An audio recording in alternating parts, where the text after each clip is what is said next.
않는 상황에서 각종 루머와 근거 없는 추측성 기사들이 넘쳐나고 있습니다. 특히 언론에서는 고소인 A양에 대해 과거 행적까지 들추는 상황에 이르렀습니다.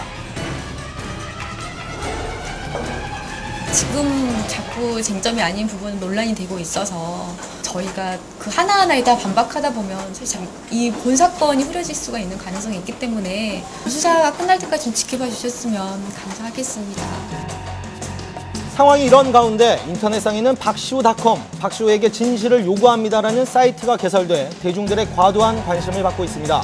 더욱 충격적인 건 이번 사건과 관련되어 일부 누리꾼들은 박시우 삼행시, 박시우 별명 등을 올리며 사건을 하나의 놀이로 받아들이고 있는 건데요. 문제는 고소인 A양의 신상을 추적하고 퍼뜨리기까지 한다는 겁니다. 이미 해외 사이트까지 퍼진 상황. 박시우 사건을 둘러싼 대중들의 이런 모습, 왜 나타나는 걸까요? 자극적인 글들을 올리고 또 많은 사람들이 그것을 조회하는 것에서부터 어떠한 그 쾌감을 느낀다라고 할 수 있겠고요. 또 이렇게 그 사람의 사생활이 어떻게 되고 있는가 하는 거를 들여다보고 싶은 대중의 관음증적인 생각이 영향을 끼쳤다라고도 볼 수 있겠죠. 지금 이 시간에도 박시우 씨와 A양 그리고 K씨는 서부경찰서에서 대질신문 중입니다. 계속되는 당사자들 간의 엇갈린 주장, 공정한 경찰 조사를 통해 하루빨리 사건의 진실이 밝혀지기 바랍니다. 미성년자를 상대로 간음 및 성추행한 혐의로 기소된 가수 고용욱 씨. 바로 어제 일명 고용욱 사건의 3차 공판이 있었습니다. 고용욱 씨의 3차 공판 결과에 대해 세간의 이목이 집중되는 가운데 취재진들 사이로 고용욱 씨를 태운 긴급 호송 차량이 법원으로 들어섰습니다.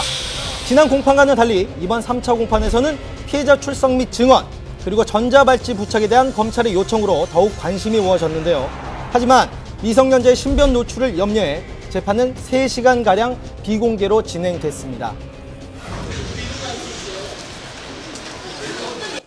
미성년 피해자들 같은 경우에는 따로 법정에 출석을 하지 않아도 증거 능력 자체가 부여되는 경우가 있기 때문에 그래서 일왕 사망 피해자 같은 경우에는 직접 법원에 이제 출석은 하지 않았고 그 경찰 그리고 검찰에서 조사받았던 내용을 CD를 그냥 재생하는 방식으로 증거 조사가 이루어졌습니다.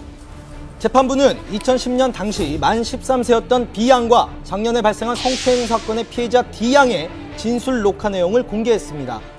고영욱이 당시 만 13세 B양에게 홍대 길거리에서 접근, 연락처를 물었고 그 후 전화가 걸려왔다.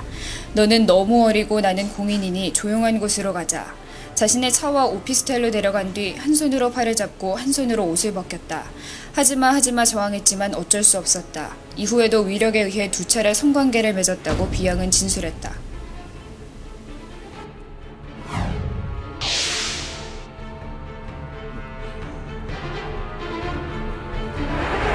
고영욱이 또 다른 피해자 만 13세 D양에게 홍은동 골목에서 접근, 자신의 음악 프로듀서라고 소개한 뒤 성형을 안 해서 귀여운 외모다며 차에 태웠다.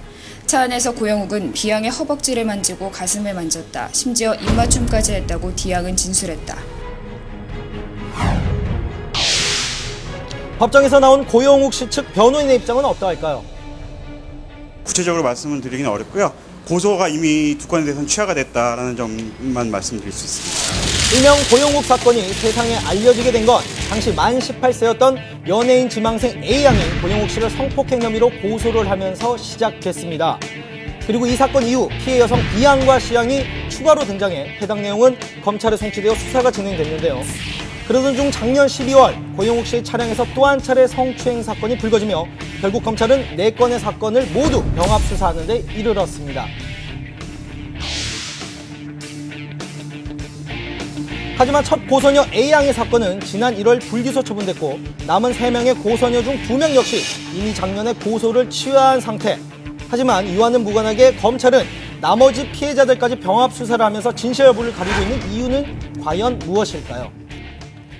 피해자들 중에 2사람이 취하를 한 것으로 알고 있는데요. 고소 취하서를 제출했다 하더라도 현재는 가해자의 처벌을 원하고 있습니다. 그렇기 때문에 이거는 병합수사가 되고 재판도 같이 진행이 되고 있는 것입니다.